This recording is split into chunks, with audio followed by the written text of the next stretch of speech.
भाई अब सुन ले, तू देशद्रोही काम ले।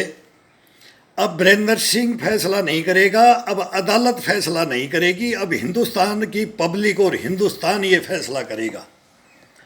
अब सुन ले भाई, मैंने वही बात बताई है कि मेरे को आपने ऐसा करना था तो मेरे को बता देते, लेकिन अब मेरी भावना क्या थी वो मैं बताता हूँ। सबसे पहले तो मैं जब हथियार सिलेंडर करने के लिए आया तो पहले तेरे को ही ठोक दूँ। फिर मैंने सोच लिया कि तू ठोक देगा तो तू मारे जाएगा, तेरे चमचे मेरे को मारेंगे मारेंगे, वो तो तुमने गैंग बना रखी थी। मैं बोला वीरेंद्र सिंह, मेरी अंतरात्मा में मैं भगवान से बात किया है कि मैं भगवान क्या करूं। ईश्वर सबके अंदर है, आत्मा परमात्मा सबके अंदर है। मेरी वही शिक्षा मेरे फादर वाली कि जो सोच के करना तो फिर मारा जाएगा, तो फिर तेरा पे बीच के अंदर अगर आ गया और काट दिया और कटवा गया और क्या कर दिया, बेइज्जती करा दी, तो फिर तू इंसान नहीं रहेगा। तू अपने अंदर पूछ लेना, झांक करके अपने अंदर। मैं वो सैनिक था, मैं अपने अंदर झांक्या, ब्रिगेडियर भ्रष्टाचारी, रोता हूं मैं। क्या बोलूं तेरे को अभी मैं?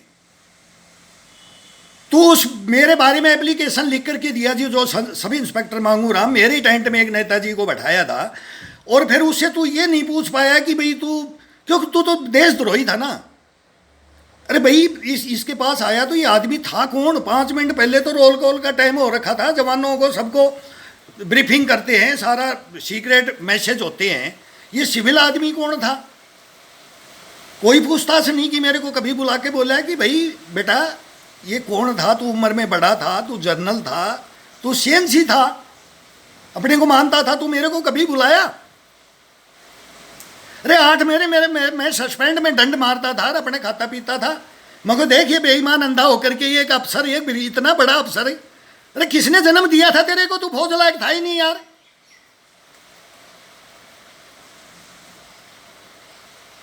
मैं बोल रहा हूं कि मैं हथियार लेकर के उसी समय जब मैं डाउन कर रहा था तो क्या करता?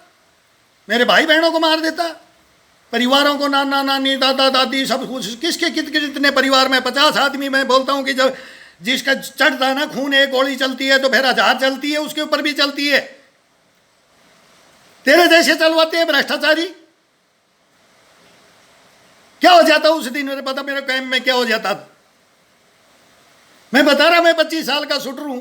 यह भी नहीं होता कि मैं तुम्हें कोच से हथियार भी नहीं उठाने देता। एक संतरी खड़ा रहता है, उस संतरी को ले लिया और मैं गार्ड को ले लिया, तो फिर मेरी मैं ये सोच रहा हूं कि मैं संतरी को मार के पूरी गार्ड को चार ही तो आदमी। 1-4 की गार्ड रख रखी थी तेने पूरे कैंप में, पूरे कैंप के अंदर 4 हथियार बस। लुटवाना चाहता था तू कोच को। क्या क्या बताऊं तेरे को मैं? तेरा सारा पता लग गया मेरे को सब कुछ पता लग गया बाद में। मैं 16 साल ऐसे नहीं बैठा हुआ हूं, 17वीं साल लगी मैं ऐसे नहीं बैठा हूं। मैं भी उनसे मिला हूं, वो भटिया उबाल रखे ना। मैंने तो बोला था साथी गलत मत बोल। मैं बोला नहीं, मर्द को दर्द नहीं होता, मैं हमेशा बोलता हूं। मैंने उनसे भी बोला यही, भाई पहले तुम इनको उड़ाओ, जो तुम्हारे हैं मेरे को नाम बताए, तुम्हारे बिके हुए हैं, तुमको इनको उड़ाओ तुम पहले, फिर मेरा एडमिशन लो। क्या क्या प्रलोभन देते हैं। मैं देश के लिए नहीं गया। 3 चक्कर लगाए मैंने। मैं क्या कर लूं मैं? कोयम्बटूर में मेरे को बताया कि फेल किया, जब उस दिन क्या सोच रहा हूं मैं। राष्ट्रपति के बॉडीगार्ड में मेन ड्यूटी लगा दी रात के अंदर गाड़ी। मैंने बताया भी है। कलाम साहब घबरा रहे हैं कि क्या हो गया, किधर गाड़ियां जानी है क्या नहीं। 3 बार कभी जंगल में इधर देते हैं, कभी इधर देते हैं, कोई नहीं। कलाम साहब इंग्लिश बोले, मेरे को इंग्लिश का पता नहीं। मैं LMG लेकर के कलाम साहब के पीछे आके गाइड गलत कर रहे हैं। उस रात हमारे को पता था, पूरी फौज पगला गई थी जंगल में, 1000 आदमी के जा कहाँ रहा है राष्ट्रपति, किसी को नहीं पता। सब मेरे को पूछ रहे। मैं बोला आगे नहीं बढ़ेगा कोई नहीं। तो भाई LMG कहाँ कर दी थी मैंने, आगे क्या करेंगे यार? राष्ट्रपति को कोई पता ही नहीं है क्या कहाँ जाना है, कहाँ एरो मार्क दे रखा है। वो इंग्लिश बोलते हैं। फिर मैंने तीसरे चांस में बोला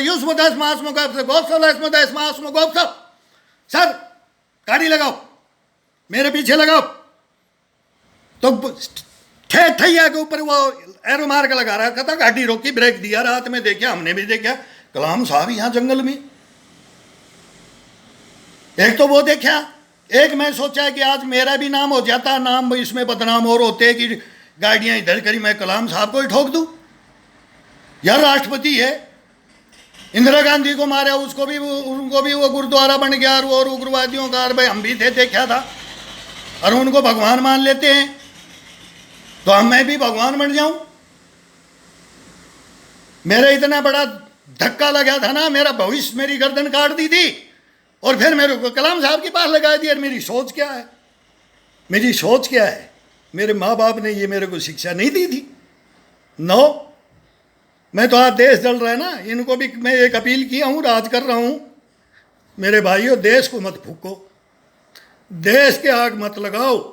हक मांगेंगे, हक मांगेंगे, मैं मांग रहा हूँ, रोएंगे हक के लिए, लड़ेंगे, संघर्ष करेंगे, मरे और मारेंगे नहीं, और अपनी पृथ्वी को लहूलुहान नहीं करेंगे। इस धरती माता पे जन्म लिया है सर, अपने अंदर झांको फिर। यार इतना मिसाइल मैन, इतना बड़ा आदमी है वीरेंद्र, तू ठोक देगा? 1.5 घंटा साहब तो मंदिर में बैठ गए, भाई मैं घूम रहा हूँ LMG पे, मैन गन, कोई भी मेरे को बाद में कि पता नहीं क्या हो जाता। मेरे दिमाग में आया यार अपन भी हिस्ट्री लिखा लेते हैं। इन्होंने, ये तो गद्दार हैं ये देश के, तो ये गद्दारों ने तो मेरी हिस्ट्री खराब कर दी। अब वीरेंद्र सिंह तू क्या करे, तू भी एक मर्द का बेटा, मर्द से नहीं कर, वो हम बने थे, सब हैं। मैं तो यही बोलता हूँ पूरे हिंदुस्तान के सिविल भी हैं, सब अपनी अपनी जगह। मैं तो लोहारों के घाटों में अपने गांव में आते थे, वहाँ चटनी खाते थे, उनसे मांग करके मैं रोटी चटनी खाते, उन घरों परिवारों के हैं। क्या जानते हैं? तुम्हारे जैसे क्या जानेंगे? कोई नहीं जानेगा।